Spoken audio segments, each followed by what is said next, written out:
Halo, Assalamualaikum warahmatullahi wabarakatuh. Perkenalkan nama saya Nida Khonila dengan NIM 2103283 dari kelas Manajemen dan Risiko Bisnis 6C. Kali ini saya akan membahas mengenai manajemen konflik dalam manajemen risiko. Keberadaan konflik dalam suatu organisasi tidak dapat dihindarkan. Konflik sering muncul dan terjadi pada setiap organisasi. Ada beberapa pandangan pakar mengenai konflik. Michelle Bestiawan B. dan Rahmi DH dalam Wahyudi tahun 2006 menjelaskan bahwa konflik atau pertentangan pada kondisi tertentu mampu mengidentifikasi sebuah proses pengelolaan lingkungan dan sumber daya yang tidak berjalan secara efektif, mempertajam gagasan, bahkan dapat menjelaskan kesalahpahaman.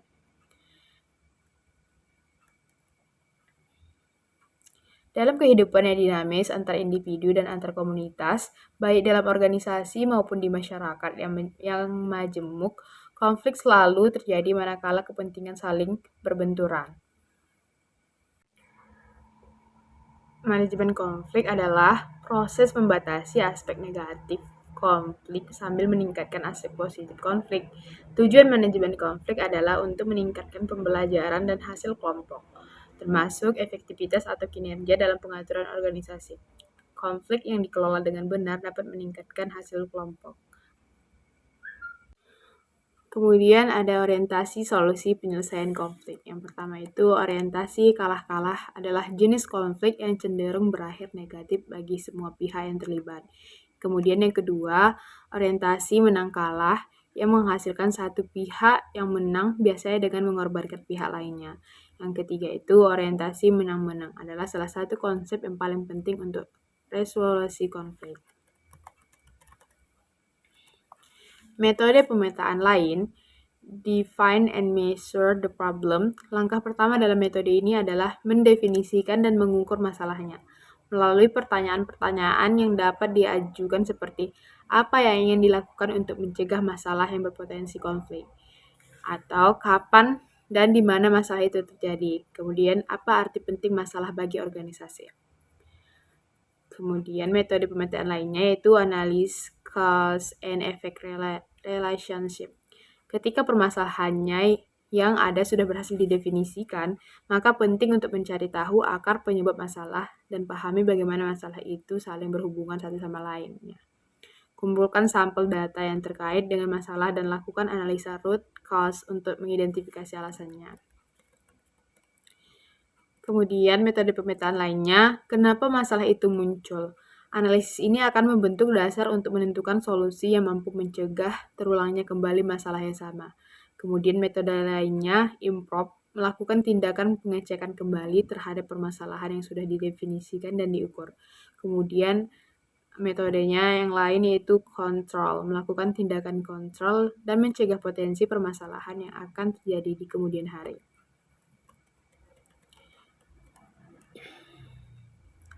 Perumusan masalah konflik.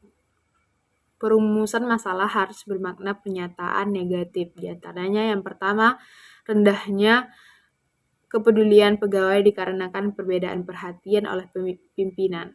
Kedua, perseteruan yang berkesinambungan pasca suatu rapat kerja sehingga membuat suasana kerja kurang kondusif. Yang ketiga, pembagian kerja yang tidak merata sehingga membuat pegawai menjadi tidak peduli terhadap kegiatan unit.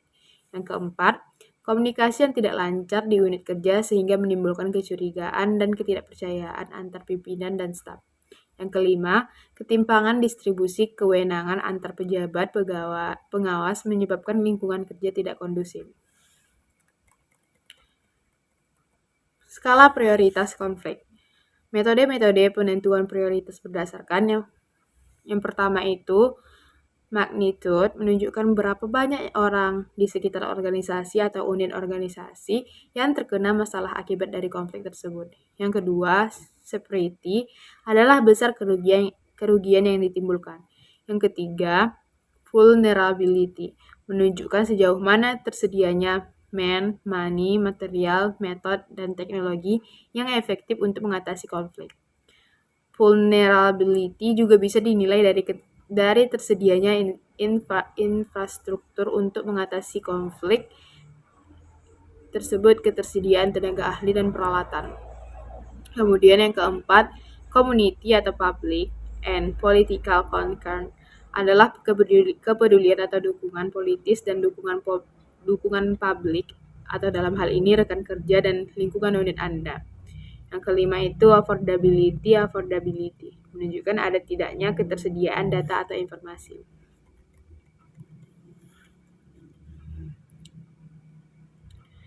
Kemudian ada metode pengembangan pertanyaan-pertanyaan pejabat administrator. Yang pertama itu propriety. Apakah program intervensi yang sudah ada dapat mengatasi konflik yang saat ini terjadi? Yang kedua, ekonomik. Apakah yang ditimbulkan dampak ekonomi dari masalah konflik tersebut? Apakah masalah ekonomi berdampak jika konflik tidak ditangani? Yang ketiga, acceptability. Akankah berbagai pihak yang terlibat dalam konflik ingin atau butuh penyelesaian atau jalan keluar dari konflik yang terjadi? Yang keempat, resource. Apakah sumber daya tersedia atau potensial tersedia? Yang kelima, legality. Apakah ada dasar hukum yang sesuai ketentuan hukum atau peraturan yang berlaku? Penyelesaian konflik. Yang pertama, negosiasi adalah bagian penting dari resolusi konflik. Dan setiap upaya negosiasi yang mencoba menggabungkan konflik positif sejak awal harus berhati-hati untuk tidak membiarkannya menjadi menurun dan menjadi konflik negatif. Yang kedua, mediasi konflik adalah pendekatan yang sangat cocok untuk perselisihan antara rekan kerja, kolega, atau teman sejawat, khususnya konflik interpersonal yang mendalam, perselisihan multikultural atau multietnis. Gaya mengelola konflik. Konflik ini dipengaruhi konsentrasi pada kebutuhan orang lain dan konsentrasi pada kebutuhan kita sendiri. Konsentrasi dapat memunculkan 3 jenis perilaku. Yang pertama, konsentrasi yang rendah pada kebutuhan diri sendiri dan konsentrasi yang tinggi pada kebutuhan orang lain, menyebabkan seseorang memiliki perilaku pasif. Yang kedua, konsentrasi yang tinggi pada kebutuhan sendiri dan konsentrasi yang rendah pada kebutuhan orang lain, menyebabkan perilaku agresif. Yang ketiga, konsentrasi yang sedang atau tinggi pada kebutuhan sendiri dan kebutuhan orang lain menyebabkan seseorang memiliki perilaku asertif. Ada beberapa strategi penyelesaian konflik. Yang pertama itu intervensi langsung melalui negosiasi. Strategi ini dipergunakan apabila permasalahan konflik yang terjadi dalam organisasi terkait dengan hal yang sangat teknis seperti konflik akan data atau informasi yang bias antara pejabat yang berada di bawahnya atau antar konflik distribusi pekerjaan yang tidak merata antar staf. Kemudian yang kedua, dalam strategi penyelesaian konflik ini ada intervensi langsung melalui perjanjian kompensasi. Bisa saja pejabat administrator langsung terlibat dalam penyelesaian konflik dapat mencapai kesepakatan kedua belah pihak dengan menerapkan kompensasi. Sebagai contohnya, apabila terjadi pertentangan di antara pegawai dalam konteks distribusi pekerjaan atau penugasan, seorang pejabat administrator dapat saja memberikan kompensasi bagi pihak yang merasa dirugikan karena tidak mendapat porsi penugasan.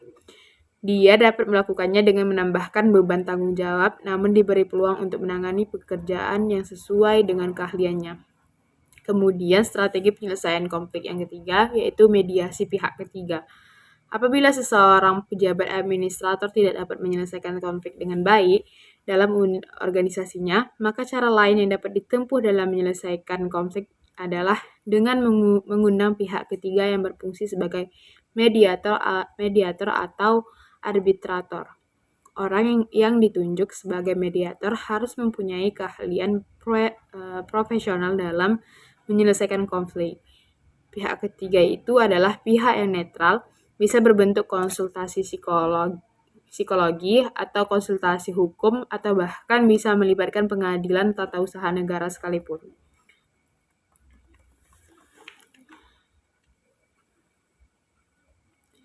Ada instrumen penanganan konflik. Menurut Thomas Kilmann, 5 gaya penyelesaian konflik. Yang pertama itu gaya akomodatif, Strategi akomodatif pada dasarnya mencakup memberikan pihak lawan apa yang diinginkannya. Penggunaan akomodasi sering terjadi ketika salah satu pihak berkeinginan untuk menjaga perdamaian atau menganggap masalah ini sebagai hal yang sepele. Sebagai contoh, sebuah bisnis yang membutuhkan pakaian formal dapat melembagakan kebijakan Jumat kasual sebagai cara yang berisiko rendah untuk menjaga perdamaian dengan pangkat dan arsip. Namun, karyawan yang menggunakan akomodasi sebagai strategi manajemen konflik utama dapat melacak dan mengembangkan kebencian. Kemudian yang kedua itu menghindari. Strategi penghindaran berusaha untuk menunda konflik tanpa batas.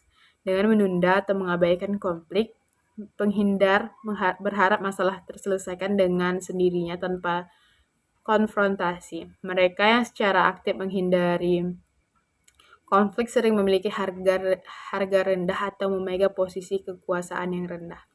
Dalam beberapa keadaan, menghindar dapat berfungsi sebagai strategi manajemen konflik yang menguntungkan, seperti setelah pemecatan karyawan yang populer tetapi tidak produktif. Memperkerjakan pengganti yang lebih produktif untuk posisi itu menenangkan banyak konflik. Kemudian yang ketiga itu berkolaborasi. Kolaborasi bekerja dengan mengintegrasikan ide-ide yang ditetapkan oleh banyak orang. Tujuannya adalah untuk menemukan solusi kreatif yang dapat diterima oleh semua orang. Kolaborasi, meskipun bermanfaat membutuhkan komitmen waktu yang signifikan yang tidak sesuai untuk semua konflik. Sebagai contoh, seorang pemilik bisnis harus bekerja secara kolaboratif dengan manajer untuk membuat kebijakan. Tetapi pengambil keputusan secara kolaboratif mengenai ketersediaan kantor menghabiskan waktu yang lebih baik untuk kegiatan lain. Kemudian yang keempat itu berkompromi. Strategi kompromi biasanya meminta kedua belah pihak dari konflik untuk melepaskan unsur-unsur posisi mereka untuk membangun solusi yang dapat diterima. Jika tidak disetujui, strategi ini paling sering terjadi dalam konflik ini di mana para pihak memegang kekuatan yang relatif setara. Pemilik bisnis sering menggunakan kompromi selama negosiasi kontrak dengan bisnis lain ketika masing-masing pihak kehilangan sesuatu yang berharga, seperti pelanggan atau layanan yang diperlukan. Kemudian yang kelima itu bersaing. Kompetisi beroperasi sebagai permainan zero sum, di mana satu pihak menang dan yang lainnya kalah. Kepribadian yang sangat asertif sering kali mundur dari persaingan sebagai strategi manajemen konflik. Strategi kompetitif berfungsi paling baik dalam sejumlah konflik seperti situasi darurat. Secara umum, pemilik bisnis mendapat manfaat dari memegang strategi kompetitif sebagai cadangan untuk situasi krisis dan keputusan yang menghasilkan niat buruk seperti pemotongan gaji atau PHK. Ada beberapa langkah strategi penyelesaian konflik. Yang pertama itu mulai diskusi. Seringkali konflik muncul hanya karena kurangnya komunikasi. Jika Anda merasa karyawan Anda mengalami konflik karena mereka tidak berbicara satu sama lain, tentukan waktu untuk berdiskusi. Dorong karyawan untuk berbicara melalui masalah, terutama jika Anda menduga bahwa itu hanya berasal dari kenyataan bahwa mereka telah gagal berkomunikasi secara efektif hingga saat ini. Kemudian langkah yang kedua itu komunikasi tertulis. Jika masalah telah meningkat atau salah satu karyawan memiliki temperamen panas, komunikasi tertulis mungkin merupakan cara yang lebih efektif untuk meruntuhkan tembok dan menyelesaikan konflik. Mintalah setiap karyawan untuk menulis surat kepada yang lain menguraikan masalahnya. Dengan menulis surat alih-alih berbicara langsung, mereka mendapat manfaat dari kesempatan untuk lebih berhati-hati memilih kata-kata mereka. Mereka juga dapat memastikan bahwa pertukaran tidak meletus menjadi pertandingan yang berteriak. Selain itu, menulis surat menyediakan sarana untuk mendokumentasikan komunikasi ini dengan mudah. Kemudian langkah yang ketiga itu sesi mediasi. Terkadang dua dalam konflik tidak dapat menyelesaikan bersama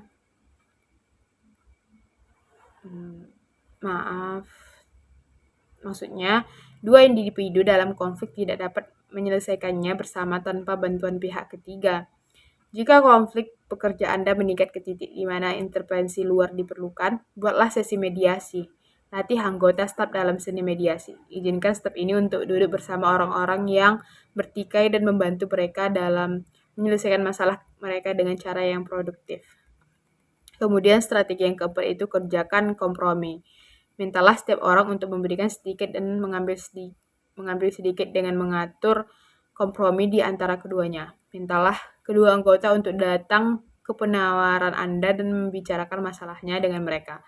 Menghadirkan kompromi potensial dan memungkinkan mereka untuk mempertimbangkan opsi-opsi ini. Dengan mengatur kompromi, alih-alih hanya memilih kepentingan satu anggota di atas yang lain, Anda dapat mengurangi kemungkinan bahwa satu anggota staf merasa diremehkan dengan cara menyelesaikan konflik. Langkah selanjutnya itu yang kelima, pemungutan suara atau vote. Pemungutan suara dapat menjadi metode yang efektif jika misalnya dua karyawan memperdebatkan kampanye iklan potensial atau usaha bisnis lainnya. Mengatur pemungutan suara dan memungkinkan karyawan lain untuk mempertimbangkan pilihan-pilihan yang diperdebatkan. Jumlah pilihan atas alternatif pilihan yang ada akan menyelesaikan konflik dan berfungsi sebagai jawaban sekali dan untuk semuanya. Ada beberapa pandangan pakar mengenai konflik dalam organisasi. Yang pertama, menurut Robbins pada tahun 2003, Robbins mengemukakan 3 pandangan mengenai konflik, yaitu pandangan tradisional, pandangan hubungan manusia,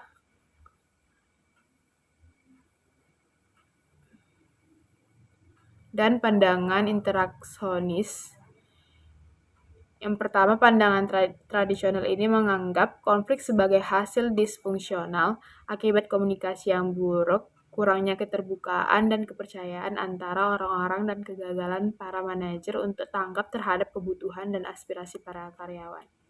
Semua konflik adalah buruk, dipandang secara negatif dan disinonimkan dengan istilah kekerasan, perusakan dan ketidakrasionalan serta memiliki sifat dasar yang merugikan dan harus dihindari.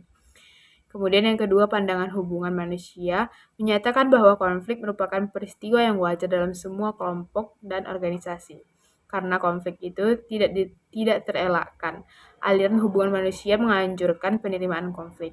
Konflik tidak dapat disingkirkan dan bahkan ada kalanya konflik membawa manfaat pada kinerja kelompok. Yang ketiga itu, pendekatan interaksionis mendorong terjadinya konflik atas dasar bahwa kelompok yang kooperatif, tenang, damai, serasi yang cenderung menjadi statis, apatis, dan tidak tanggap terhadap kebutuhan akan perubahan dan inovasi. Oleh karena itu, sumbangan utama dari pendekatan interaksionis adalah mendorong pemimpin kelompok untuk mempertahankan suatu tingkat minimum berkelanjutan dari konflik. Dengan adanya pandangan ini menjadi jelas bahwa untuk mengatakan bahwa konflik itu seluruhnya baik atau buruk tidaklah tepat.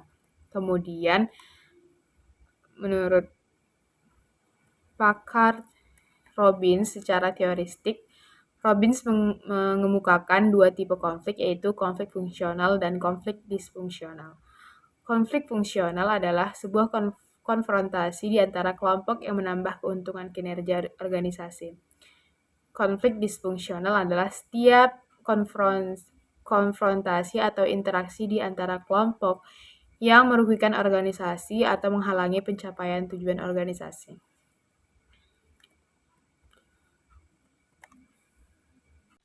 Ada beberapa pakar lagi yang mengartikan manajemen konflik didefinisikan sebagai suatu proses interaksi sosial di mana dua orang atau lebih atau dua kelompok atau lebih berbeda atau bertentangan dalam pendapat atau tujuan mereka.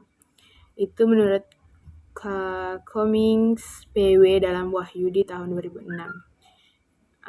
Ada juga pendapat menurut Alice Jahbana ST dalam Wahyu di tahun 2006 mengartikan konflik sebagai perbedaan pendapat dan pandangan di antara kelompok-kelompok masyarakat yang akan mencapai nilai yang sama. Sedangkan menurut Stoner, J.A.F. and Preman R.A. dalam Wahyudi tahun 2006, berpendapat bahwa konflik organisasi mencakup ketidaksepakatan soal alokasi sumber daya yang langka atau perselisihan soal tujuan, status, nilai, persepsi, atau kepribadian. Perbedaan pendapat dan persepsi mengenai tujuan, kepentingan maupun status serta nilai individu dalam organisasi merupakan penyebab munculnya konflik. Demikian halnya persoalan alokasi sumber daya yang terbatas dalam organisasi dapat menimbulkan konflik antar individu maupun antar kelompok. Ada beberapa aspek-aspek dalam manajemen konflik. Menurut Gottman dan Korkop pada Mardianto tahun 2000 menyebutkan bahwa secara garis besar ada dua manajemen konflik, yaitu yang pertama manajemen konflik destruktif yang meliputi konflik engagement atau menyerang dan lepas kontrol, withdrawal atau menarik diri dari situasi tertentu yang kadang-kadang sangat menakutkan hingga menjauhkan diri ketika menghadapi konflik dengan cara menggunakan mekanisme pertahanan diri dan compliance atau menyerah dan tidak membela diri. Kemudian yang kedua itu manajemen konflik konstruktif, yaitu positive problem solving yang terdiri dari kompromi dan negosiasi. Kompromi adalah suatu bentuk akomodasi di mana pihak-pihak yang terlibat mengurangi tuntutannya agar tercapainya spiritual suatu penyelesaian terhadap perselisihan yang ada. Sikap dasar untuk melaksanakan kompromi adalah bahwa salah satu pihak bersedia untuk merasakan dan memahami keadaan pihak lainnya, dan sebaliknya. Sedangkan negosiasi yaitu suatu cara untuk menetapkan keputusan yang dapat disepakati dan diterima oleh dua pihak dan menyetujui apa dan bagaimana tindakan yang akan dilakukan di masa mendatang. Menurut Prijaksona dan Sembel tahun 2000, negosiasi memiliki sejumlah karakteristik, yaitu senantiasa melibatkan orang, baik sebagai individual, perwakilan organisasi atau perusahaan sendiri atau kelompok. Kemudian memiliki ancaman di dalamnya mengandung konflik yang terjadi mulai dari awal spiritual terjadi kesepakatan dalam akhir negosiasi. Kemudian menggunakan cara-cara pertukaran sesuatu, baik berupa tawar-menawar maupun tukar-menukar. Kemudian hampir selalu berbentuk tatap muka, menggunakan bahasa lisan, gerak tubuh maupun ekspresi wajah. Negosiasi biasanya menyangkut hal-hal di masa depan atau sesuatu yang belum terjadi dan kita inginkan terjadi. Kemudian ujung dari negosiasi adalah adanya kesepakatan yang diambil oleh kedua belah pihak, meskipun kesepakatan itu misalnya kedua belah pihak sepakat atau tidak sepakat. Manajemen konflik disebut konstruktif bila dalam upaya menyelesaikan konflik tersebut kelangsungan hubungan antar pihak-pihak yang berkonflik masih terjaga dan masih berinteraksi secara harmonis.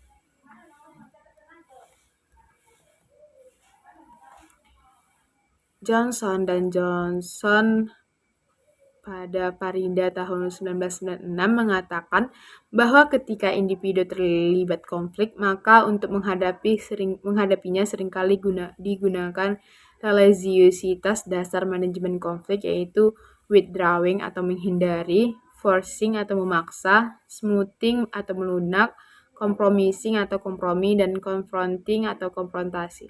Individu yang menggunakan cara withdrawing cenderung berusaha menarik diri untuk menghindari konflik dan orang-orang yang terlibat dengannya. Forcing digunakan oleh individu yang terlibat konflik yang berusaha untuk mengalahkan lawannya dan memaksa untuk mau menerima solusi konflik. Sedangkan bila individu menganggap konflik sebagai sesuatu yang harus dihindari demi keharmonisan hubungan dengan orang lain disebut smoothing.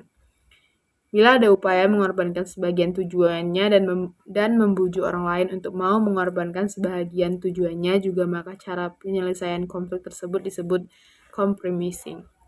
Dan confrontation adalah bila individu memandang konflik sebagai masalah yang harus dipecahkan dan berupa agar solusi yang digunakan mampu memecahkan masalah dan memuaskan kedua belah pihak.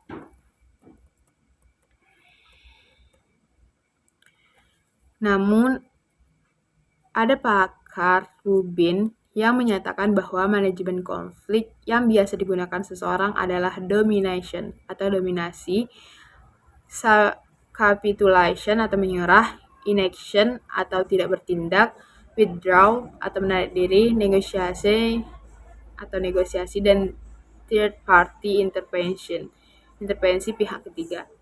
Ketika individu yang terlibat konflik berusaha memaksa secara fisik pihak lain untuk menerima kemauannya disebut cara dominasi. Capitulation terjadi bila salah satu pihak menyerahkan kemenangan pada pihak lain yang terlibat konflik.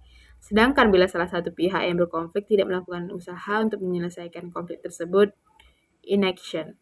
Withdrawal adalah cara yang digunakan individu dengan menghindar agar tidak terlibat dalam konflik yang terjadi. Negotiation ditandai dengan adanya pertukaran pendapat antara kedua belah pihak untuk mencari spiritual tindakan yang disetujui bersama, dan intervensi pihak ketiga terjadi bila individu atau kelompok di luar pihak yang bertikai berupaya menggerakkan pihak-pihak yang berselisih untuk menyelesaikan konflik.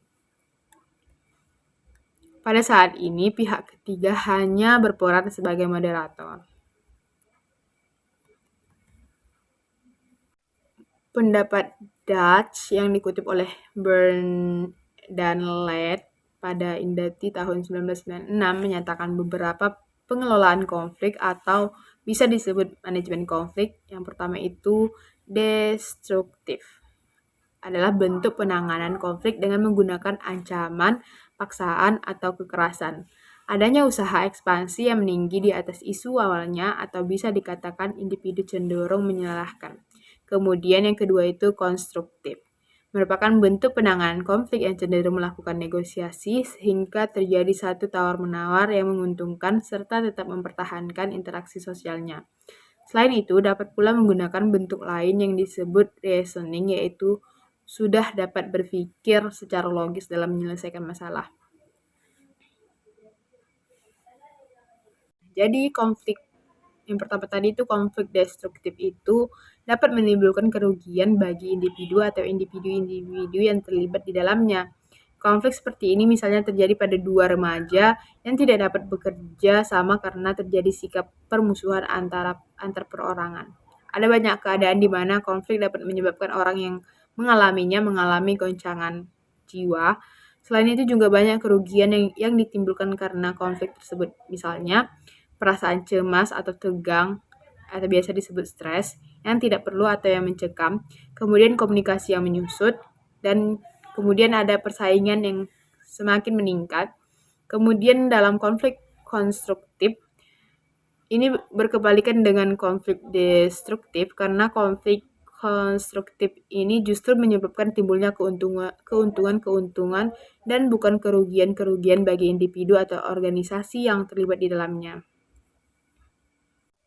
Pengelolaan konflik bertujuan untuk mengembangkan dan memberikan serangkaian pendekatan alternatif untuk membatasi dan menghindari kekerasan dengan mendorong perubahan perilaku yang positif bagi pihak-pihak yang terlibat. Menurut Johnson, setiap orang memiliki religiositas masing-masing dalam mengelola konflik. Religiositas ini merupakan hasil belajar, biasanya dimulai dari masa kanak-kanak dan berlanjut hingga remaja. Berdasarkan dua pertimbangan tadi, Johnson mengemukakan 5 gaya dalam mengelola konflik. Yang pertama itu gaya kura-kura. Seperti halnya kura-kura yang lebih senang menarik diri untuk bersembunyi di balik tempurungnya, maka begitulah orang yang mengalami konflik dan menyelesaikannya dengan cara menghindar dari pokok persoalan maupun dan orang-orang yang dapat menimbulkan masalah. Orang yang menggunakan gaya ini percaya bahwa setiap usaha memecahkan konflik hanya akan sia-sia. Lebih mudah menarik diri dari konflik secara fisik maupun psikologis daripada menghadapinya. Kemudian yaitu yang kedua, gaya ikan hiu. Menyelesaikan masalah dengan gaya ini adalah menaklukkan lawan dengan cara menerima solusi konflik yang ditawarkan. Bagi individu yang menggunakan cara ini, tujuan pribadi adalah yang utama, sedangkan hubungan dengan pihak lain tidak begitu penting. Konflik harus dipecahkan dengan cara satu pihak menang dan pihak lainnya kalah. Mencari spiritual kemenangan dengan cara menyerang, mengungguli, dan mengancam. Kemudian yang ketiga itu gaya kancil. Pada gaya ini hubungannya sangat diutamakan dan kepentingan pribadi menjadi kurang penting. Penyelesaian konflik menggunakan cara ini adalah dengan menghindari masalah demi kerukunan. Kemudian yang keempat itu gaya rubah. Gaya ini lebih menekankan pada kompromi untuk mencapai tujuan pribadi dan hubungan baik dengan pihak lain yang sama-sama penting. Kemudian yang kelima itu gaya burung hantu. Gaya ini sangat mengutamakan tujuan-tujuan pribadi sekaligus hubungannya dengan pihak lain. Bagi orang-orang yang menggunakan gaya ini untuk menyelesaikan konflik, menganggap bahwa konflik adalah masalah yang harus dicari pemecahannya, yang mana harus sejalan dengan tujuan pribadi maupun tujuan lawan.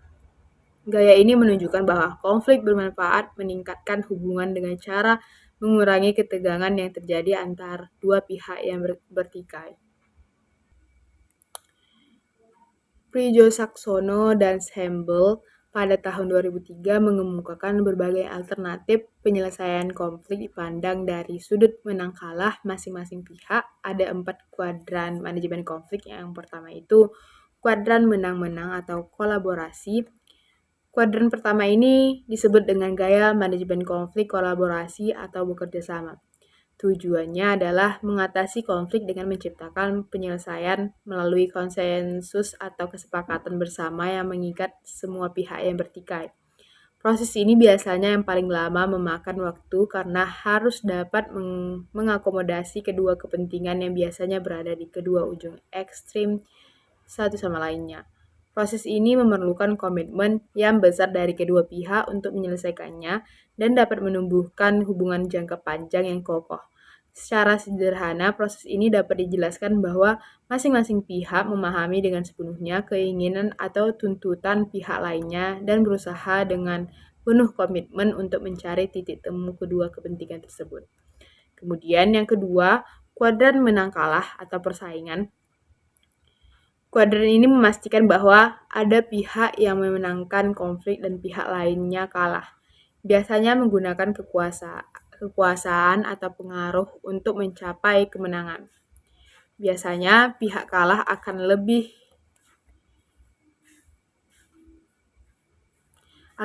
mempersiapkan diri dalam pertemuan berikutnya. Hingga terjadilah suatu suasana persaingan atau kompetisi di antara kedua pihak. Gaya penyelesaian konflik seperti ini sangat tidak mengenakan bagi pihak yang merasa terpaksa harus berada dalam posisi kalah, sehingga hanya digunakan dalam keadaan terpaksa yang membutuhkan penyelesaian yang cepat dan tegas. Kemudian yang ketiga itu ada kuadran kalah menang atau mengakomodasi. Kuadran ketiga yaitu kalah menang, ini berarti ada pihak berada dalam posisi mengalah atau mengakomodasi kepentingan pihak lain. Gaya digunakan untuk menghindari kesulitan atau masalah yang lebih besar.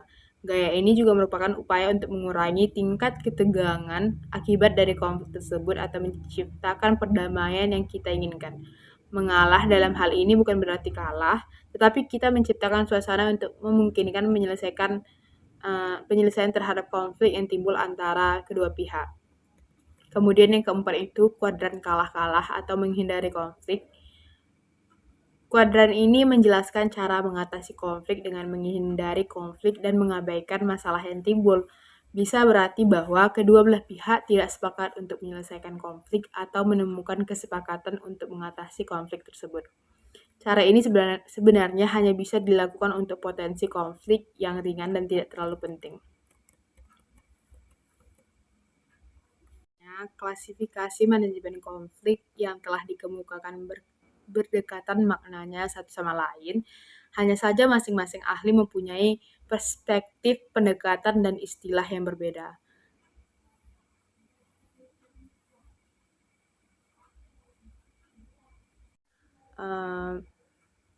Dari beberapa jurnal yang saya baca, ada yang memperhatikan klasifikasi manajemen konflik ini yang menggunakan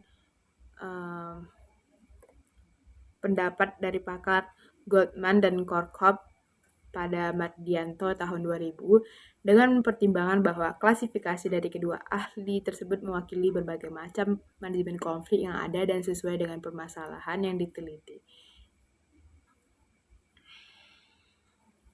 Yang pertama itu positive problem solving, terdiri dari kompromi dan negosiasi. Kompromi adalah suatu bentuk akomodasi di mana pihak-pihak yang terlibat mengurangi tuntutannya agar tercapai suatu penyelesaian terhadap perselisihan yang ada. Yang kedua itu conflict management, menyerang dan lepas kontrol. Manajemen konflik ini lebih bersifat mengontrol dan tidak menyerang lawan dalam proses penyelesaian konflik, tetapi lebih dengan cara yang bersifat perdamaian tanpa menyerang lawan yang berkonflik. Yang ketiga itu withdrawal atau menarik diri. Pada manajemen konflik ini, penyelesaian konflik, pihak yang berkonflik tidak menarik diri dari konflik yang dialami dan tidak menggunakan mekanisme pertahanan diri, tetapi lebih berusaha menampilkan diri untuk mempertahankan diri guna menyelesaikan konflik yang terjadi. Kemudian yang keempat itu compliance atau menyerah. Manajemen konflik ini penyelesaian konflik lebih bersifat tidak menyerah dan berusaha terus dalam menyelesaikan konflik yang terjadi.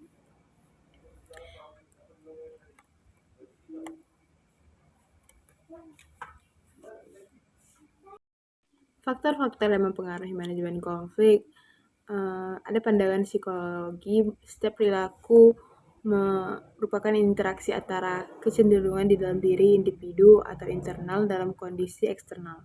Cara individu bertingkah laku dalam menghadapi konflik dengan orang lain akan ditentukan oleh seberapa penting tujuan-tujuan pribadi dan hubungan dengan pihak lain yang dirasakan, sehingga ada dua hal yang menjadi pertimbangan dalam menyelesaikan masalah, yaitu yang pertama itu tujuan atau kepentingan pribadi yang dirasa sebagai hal yang sangat penting sehingga harus dipertahankan atau tidak penting sehingga bisa dikorbankan. Kemudian yang kedua itu hubungan dengan pihak lain. Sama halnya dengan tujuan pribadi, hubungan dengan pihak lain ketika konflik terjadi bisa menjadi sangat penting atau sama sekali tidak penting. Boardman dan Horowitz pada Mardianto tahun 2000, karakteristik kepribadian berpengaruh terhadap gaya manajemen konflik individu. Karakteristik yang berpengaruh adalah kecenderungan agresif, kebutuhan untuk mengontrol dan menguasai, orientasi kooperatif atau kompetitif, kemampuan berempati, dan kemampuan menemukan alternatif penyelesaian konflik.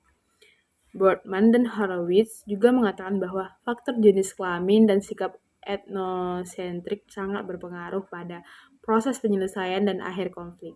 Sikap etnosentrik adalah cara pandang yang menggunakan norma kelompok sebagai tolak ukur dalam memandang segala sesuatu serta mengukur atau menilai orang lain.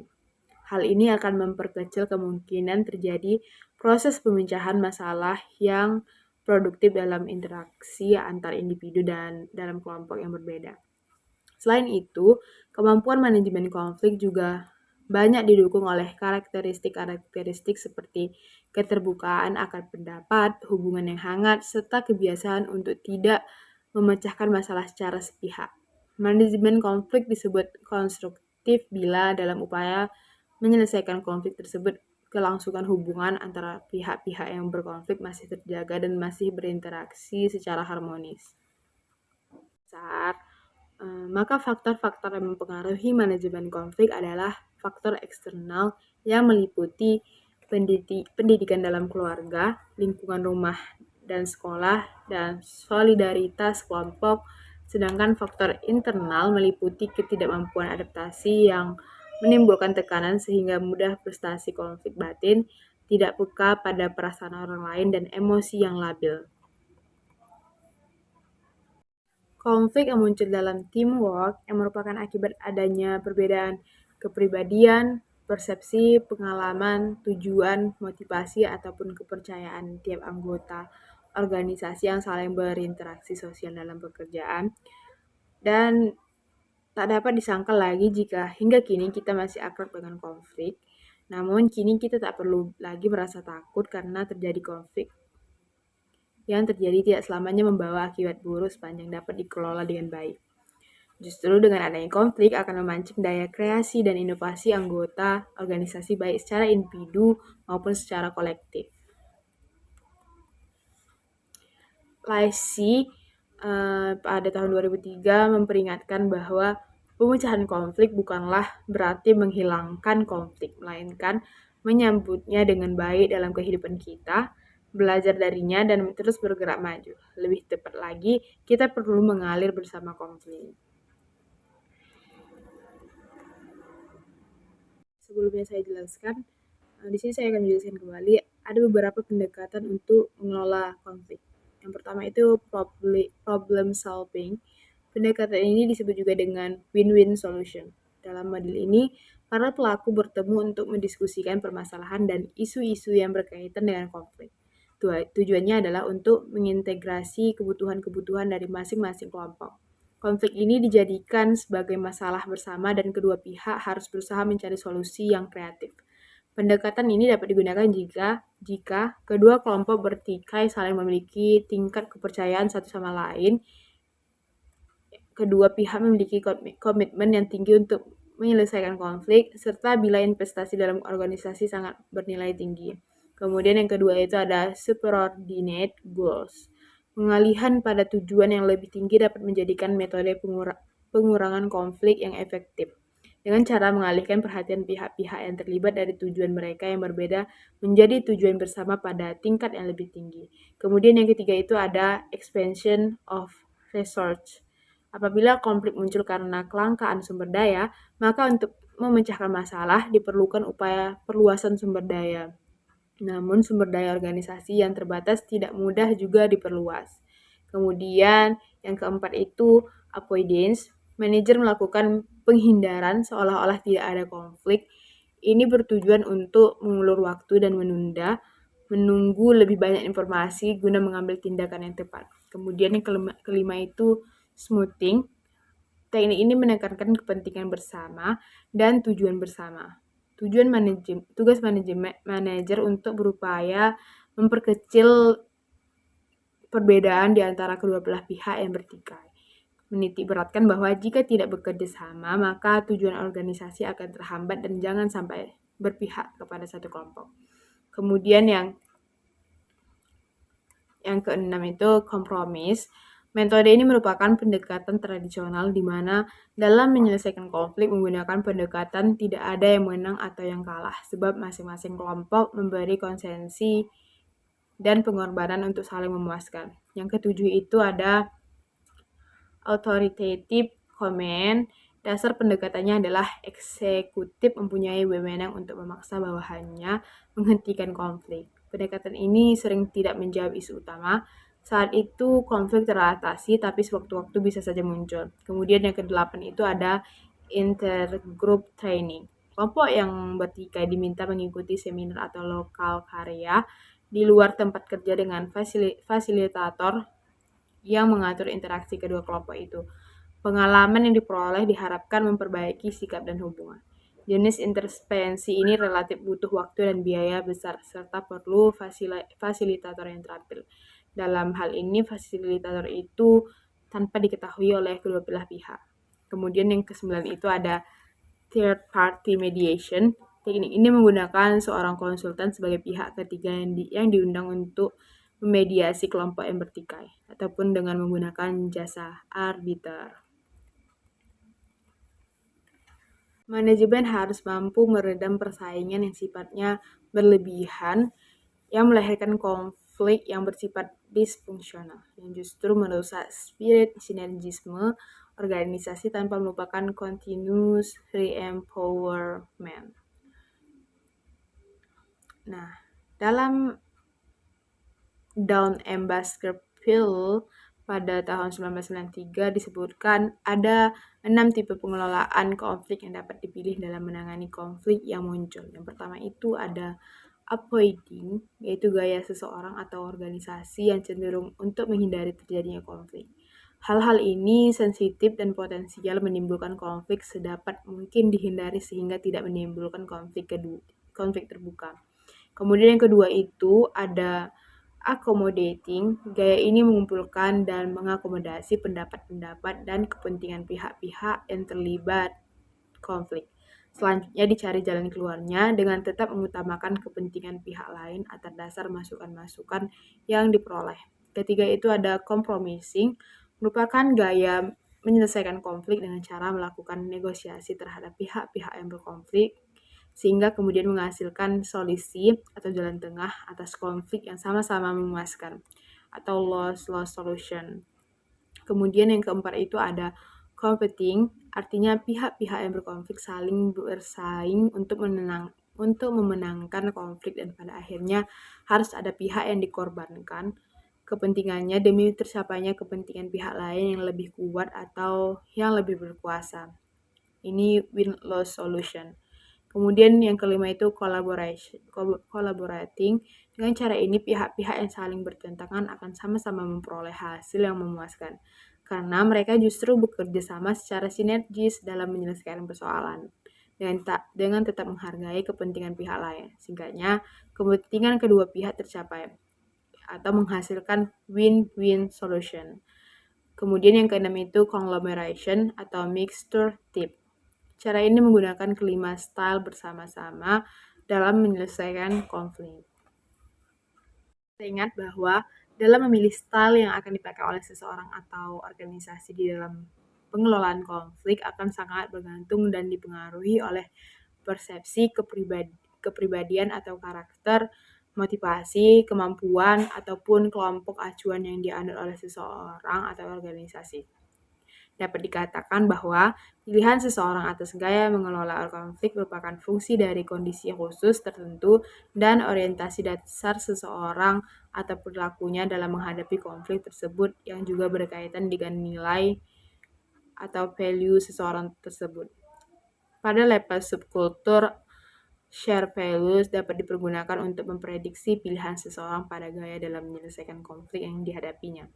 Subkultur seseorang diharapkan dapat mempengaruhi perilaku sehingga akan terbentuk perilaku yang sama dengan budayanya. Ini menurut M. Kamil Kojan pada tahun 2002. Sekian dari video saya mengenai manajemen konflik. Sampai jumpa di video selanjutnya. Assalamualaikum warahmatullahi wabarakatuh.